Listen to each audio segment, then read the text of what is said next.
Good morning everyone. I am Sunil Sharma, English teacher and coordinator from Vivekanand senior secondary school.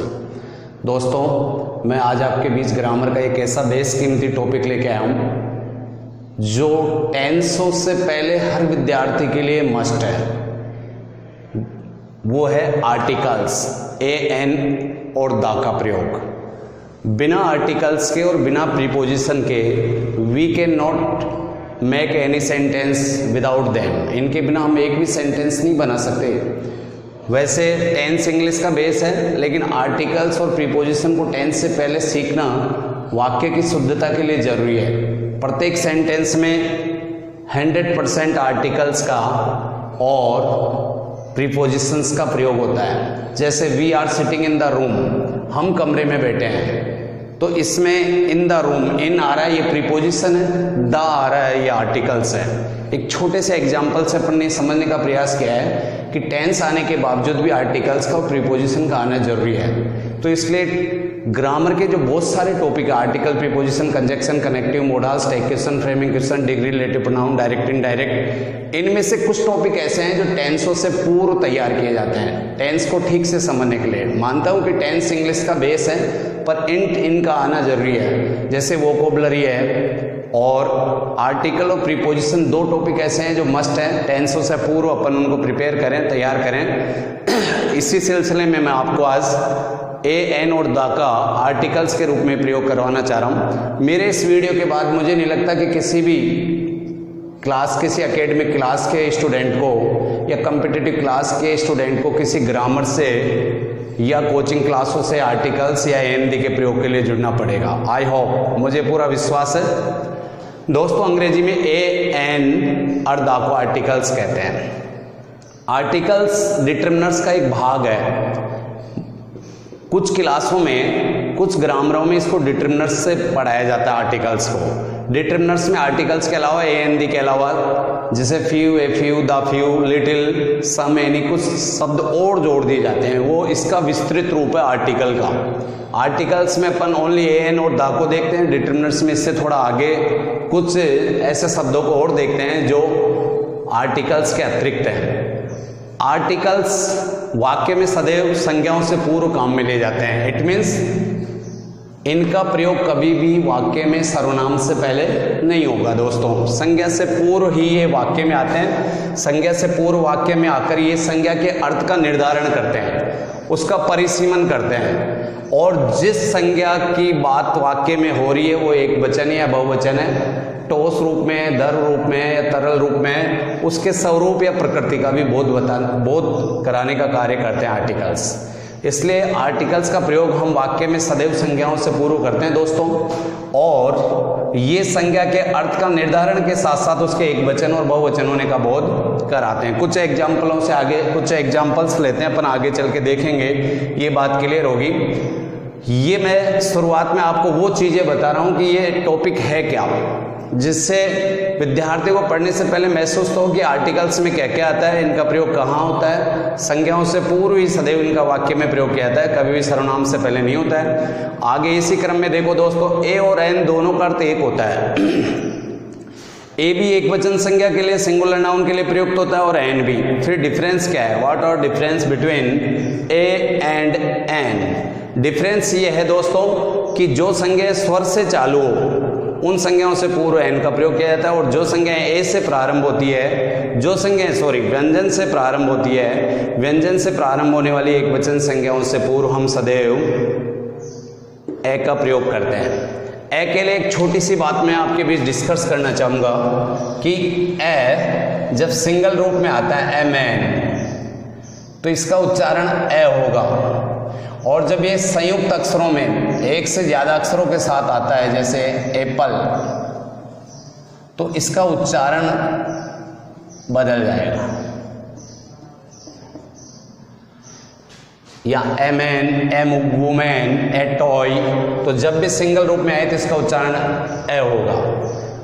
Profile चित्र से आप देख रहे हो कि आर्टिकल्स में ए, एन, द, और कहीं कहीं पर अपन नन या क्रॉस को भी पढ़ते हैं। सरल भाषा में इससे मैंने क्रॉस से बताया है कॉम्पिटिटिव एग्जामों में बहुत सारे ऐसे रूल्स रेगुलेशन के बीच ऐसे बहुत सारे पर्सन पुटअप किए जाते हैं जिनमें नन का भी प्रयोग होता है, और नन बहुत कॉम्पिटिटिव क्लासों में पढ़ाया नहीं जाता है, बहुत कम क्लास वाले इस पर डिस्कस करते हैं। लेकिन यहाँ अपन बहुत ही सुंदरता से इसको भी क्लियर करेंगे कि कहाँ कुछ संज्ञा ऐसी है जो अपने से पूर्व न ए का प्रयोग करवाती है, न एन का, न दा का, तो वहाँ पे फिर नन कह सकते हैं या क्रॉस का यूज होता है। वो आगे चल के मेरे अगले नेक्स्ट वीडियो में होगा।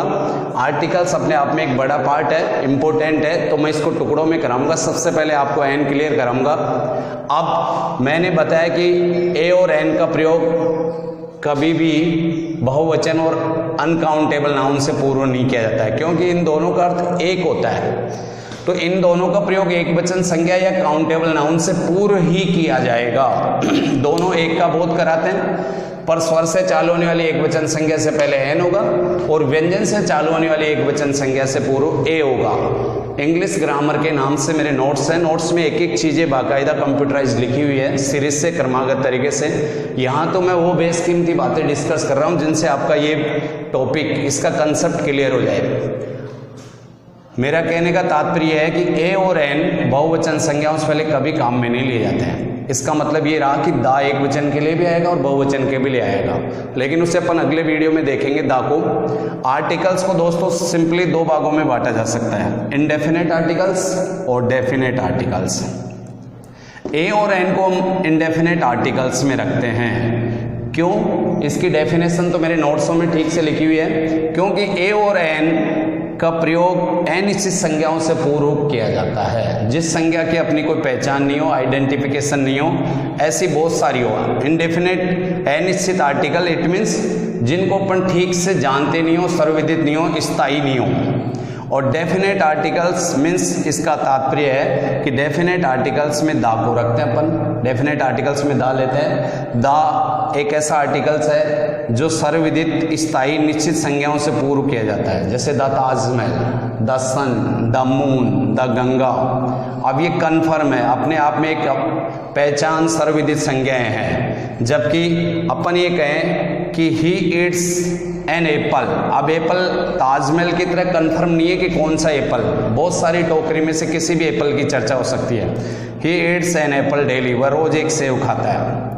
अब यहाँ एन का प्रयोग इसलिए आया है क्योंकि एप्पल का जो प्रोनाउंसिएशन है, उच्चारण है ध्वनि दोस्तों, वो हिंदी के स्वर के समान आई है। दिस इज अ टॉय, यहाँ टॉय का उच्चारण व्यंजन के समान आ रहा है, दोनों एक वचन है, इसलिए दोनों से पहले यहाँ अपन ने एन का प्रयोग देखा, यहाँ ए का देखा। डिफरेंस क्या है? ये स्वर से चालू है और ये अपने व्यंजन से चालू है।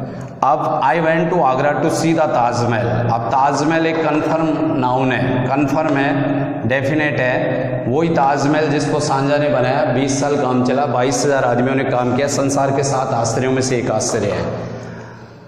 उत्तर प्रदेश स्टेट में यमुना नदी के किनारे आगरा जिले में, जिसको देखने के लिए दुनिया के चारों दिशाओं से लोग आते हैं, उसी ताजमहल, ये कन्फर्म है, उससे पहले दा का प्रयोग करते हैं। बहुत अधिक इनकम देता है ये पुरातत्व विभाग को पर्यटकों के रूप में। द सन, सन से पहले द कन्फर्म है, दा का प्रयोग डेफिनेट आर्टिकल है। East, the sun rises in the east, इससे पहले भी द, ईस्ट एक दिशा है जो कन्फर्म है सबके लिए। And sets in the west, west से पहले भी दा का प्रयोग हो रहा है जो कन्फर्म है अपने आप में।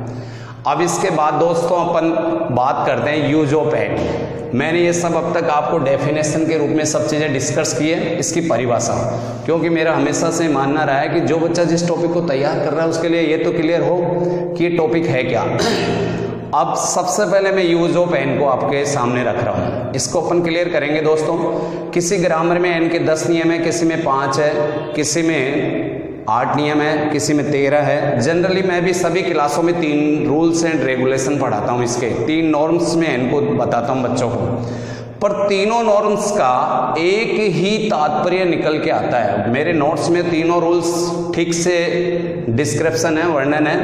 पहला रूल्स मेरा आप जब देखोगे मेरे नोट्स में तो उसमें ये होगा कि स्वर से चालू होने वाली संज्ञाओं से पूर्व हम एन का प्रयोग करते हैं। दूसरा रूल्स ये है कि एच वो संज्ञाएं जो प्रारंभ तो एच से होती है, एच अपने आप में व्यंजन है इंग्लिश का, परंतु उसका उच्चारण अगर हिंदी के स्वर के समान हो तो उससे पहले भी हम एन का प्रयोग करते हैं, जिसका एग्जाम्पल अभी अपन ने यहाँ लिया भी है, उसको डिस्कस करेंगे। ये चालू तो व्यंजन से है, लेकिन इसका उच्चारण होनेस्ट, ऑनेस्ट को अपन पढ़ते हैं तो इसका उच्चारण हिंदी के ओ के समान है। Ramu is an honest. तो ऐसी कोई सी भी संज्ञा हो, चाहे वो व्यंजन से क्यों नहीं चालू हो, लेकिन उसका अगर प्रोनाउंसिएशन, उसकी ध्वनि अगर स्वर के समान आ रही है तो वहाँ भी एन का प्रयोग होगा। और ऑनरेबल, सचिन इज रिक्त स्थान honourable man in our society, तो यहाँ एन ही आना है, क्योंकि ऑनरेबल का जब आप प्रोनाउंसिएशन करते हो तो ये भी ओ के समान आएगा। तो वो संज्ञाएं जो प्रारंभ तो ऐसे हो, लेकिन जिनकी ध्वनि या उच्चारण अगर हिंदी के ओ के समान हो तो उससे पहले भी एन का प्रयोग करते हैं। और एन का मेरा तीसरा नॉर्म्स बेस कीमती नोट्स में देखने को मिलेगा कि संक्षिप्त उपाधियों से पहले भी एन का प्रयोग करते हैं। ये मैंने एक एग्जाम्पल भी लिया है यहाँ पे, his father is an MLA and his mother is a doctor. तो इसमें आप देख रहे हो कि MLA अपने आप में संक्षिप्त उपाधि है, इसकी फुल फॉर्म होती है दोस्तों मेंबर ऑफ लेजिस्लेटिव असेंबली। तो एन, लेकिन एम का जब आप प्रोनाउंसिएशन करोगे तो ए से चालू होगा एम। तो जितनी भी संक्षिप्त उपाधियां हैं, जैसे RS है, RS को आप क्लियर करके देख लो, तो RS को जब अपन लिखते हैं तो R, तो इससे पहले एन ही आना है आपका। IS है, IS को आप जब देखते हो तो दोस्तों अगर इसका प्रोनाउंसिएशन करोगे तो आई, तो इससे पहले भी एन ही आना है। तो संक्षिप्त उपाधियों से पहले भी बहुधा एन आता है। तो तात्पर्य ये हुआ, क्योंकि संक्षिप्त उपाधियां का जब उच्चारण होता है तो स्वर के समान होती है। तो एन को, इन तीनों नियमों को अगर अपन समराइजेशन करें, एक जगह करें और एक ही नियम याद रखना चाहें, तो कभी आप भूलना भी चाहोगे तो नहीं भूल पाओगे दोस्तों। भूलने की दवाई भी लोगे तो नहीं भूल पाओगे, आई प्रॉमिस यू, मेरा आपसे वादा है। जैसे कि आप देखो कि एन का प्रयोग मैंने लिखा है कि या तो वो संज्ञाएं AEIOU जो अपने इंग्लिश के स्वर हैं, मैंने यहाँ डिस्कस किया है। अंग्रेजी के स्वर कौन से हैं देखो, टोटल अल्फाबेट में 26 वर्ड होते हैं, उनमें से 5 ये जो डिजिट है, 5 जो स्वर है अपने, 5 अक्षर, 5 वर्ड AEIOU ये स्वर में काउंट होते हैं। तो 26 में से इन 5 को निकाल दे तो बचे हुए 21 जो इन 5 में नहीं आते हैं, D है, H है, K है, L है, M है, N है, वो व्यंजन में काउंट होंगे। तो अंग्रेजी के स्वर तो ये 5 है और इसके व्यंजन दोस्तों ये 21 है। जो उन 5 में जो स्वर में नहीं होते हैं वो व्यंजन में होते हैं, जो व्यंजन में नहीं होते वो मिश्र स्वर में देखने को मिलते हैं दोस्तों। अब इसके साथ ही साथ अपन को ज्ञान होना चाहिए हिंदी के स्वर भी, क्योंकि ध्वनि एटलीस्ट हिंदी के स्वर से मेजर की जाती है। अगर हिंदी के स्वर है ऐसे लेकर अह तक और हिंदी के व्यंजन है कैसे लेकर गै से ज्ञानी तक। अब किसी भी संज्ञा की ध्वनि अगर हिंदी के, इसका सार ये है दोस्तों, बस एक फर्स्ट एंड लास्ट रूल्स आपको ये याद करना है, चाहे वो संज्ञा स्वर से चालू हो, चाहे वो संज्ञा व्यंजन से चालू हो इंग्लिश के, परंतु अगर उसकी ध्वनि हिंदी के ऐसे अह के बीच अर्थात हिंदी के स्वर के समान आती है तो उन संज्ञाओं से पूर्व सदैव आंख बंद करके आपको एन का प्रयोग करना है। आंख तो खोल के करना है दोस्तों, नहीं तो गलत हो जाएगा, एक दूसरे के ऊपर आ जाएगा। बट मेरा कहने का अभिप्राय यह है कि स्वर से जिन संज्ञाओं का उच्चारण ध्वनि हिंदी के स्वर के समान आए उनसे पहले हम एन का प्रयोग करते हैं। उसी को मैंने इस फॉर्मेट में लिखा भी है, आप देख रहे हो कि एन काम में लिया जा रहा है AEIOU, परंतु उनकी ध्वनि कैसे होनी चाहिए, ध्वनि हिंदी के स्वर के समान हो। जैसे यूनिवर्सिटी, यू क्या है, यू अपने आप में एक स्वर है, परंतु जब यूनिवर्सिटी को लिखते हैं दोस्तों तो आप देखो कि इसकी जब अपन प्रोनाउंसिएशन करते हैं तो यूनिवर्सिटी का प्रोनाउंसिएशन स्वर के समान नहीं आ रहा, तो यहाँ एन आपका date is wrong. Here we use only and only a, क्योंकि इसका प्रोनाउंसिएशन व्यंजन के समान है, तो हम यहाँ ए का प्रयोग करेंगे दोस्तों। तो इस डेट क्लियर, कुछ एग्जाम्पल अपन चलते चलते यहाँ देखेंगे। अर्थ, ये वैसे भी इंग्लिश के स्वर से चालू है और इसका हिंदी उच्चारण मोस्टली पकड़ा करो। अगर हिंदी के स्वर के समान है तो एन आ रहा है, नो डाउट। अंकल यू है, इसका भी हिंदी के स्वर के समान है तो एन है। होटल ये एस से चालू है, परंतु देखो इसको होटल को लिख के देखो आप, ध्वनि इसका प्रोनाउंसिएशन करके देखो। अब इसमें है से हल की तरह आ रहा है, तो इसमें एन नहीं आएगा दोस्तों, इसमें ए आएगा। यहाँ पे आपका हियर एन इज रॉन्ग, यहाँ पे एन गलत है आपका, यहाँ ए आएगा।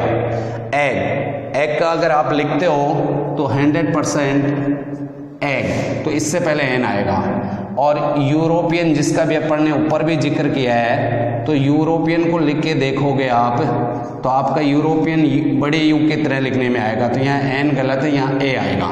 तो हर वो संज्ञा जिसका उच्चारण हिंदी के स्वर के समान हो, एक लाइन का कोटेशन है, एक लाइन का रूल्स एंड रेगुलेशन नॉर्म्स कह सकते हैं कि चाहे वो स्वर से प्रारंभ हो चाहे व्यंजन से, अंततः गत्वा उसका उच्चारण हिंदी के स्वर के समान है, तो उससे पूर्व में एन का प्रयोग करेंगे। दोस्तों आज मैंने इस वीडियो में आपको आर्टिकल्स की डेफिनेशन बताई है, उसके बाद एन आर्टिकल्स को क्लियर किया है, जिसका एक रूल्स निकल के सामने आ रहा है। इसके लिए आपको हिंदी और इंग्लिश वाले स्वर व्यंजन भी मैंने दिए हैं, मेरे नोट्सों में इनको और ढंग से लिखा गया है। अगर आपको ये वीडियो पसंद आया तो इसको लाइक करें, शेयर करें और डिस्क्राइब करें। थैंक यू, जय हिंद।